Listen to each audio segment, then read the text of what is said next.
how do we use these to create more club head speed? First things first is most people don't know when to create the torque or how to create the torque. So we're going to cover that and give you a couple of drills. When does it happen? Well, first thing first is as you work off of the golf ball, we want that lateral that we talked about or horizontal, which we talked about in the first video. That happens first as you work off the golf ball. Now, how much depends on the shot that you're hitting.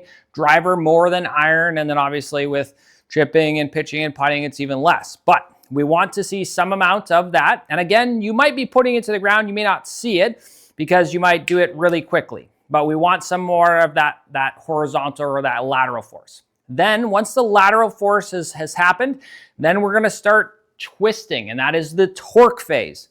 Again, as I talked about in that first video, if you don't have force plates, you can use cereal boxes. Just any slippery surface. If I put these down on the ground and I make a swing on these, and if you do this, again, start really slowly, maybe do one at the beginning to see what happens. But if you make a full golf swing, and this is what your feet look like on a carpeted surfaces, you're not putting any force in the ground.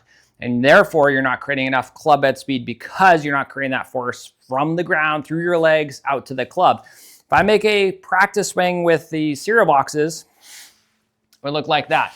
Because as I work off the golf ball, I am putting force laterally, and then I'm also starting to put AP force, so torque.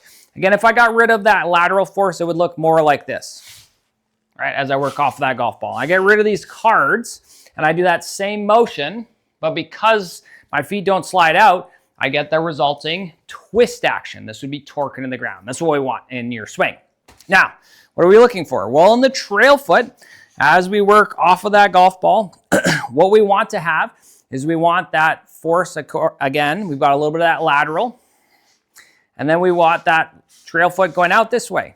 So I want you to get comfortable, feeling like, okay, I'm gonna push this foot out, then you get rid of that card, and you push that out, and that's gonna drive this hip back. So we had combined a little bit of lateral motion with a little bit of that.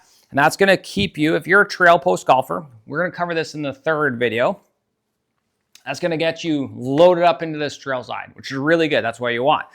Then as we get to about lead arm parallel in that backswing, we wanna make sure that we're shifting laterally back towards the target.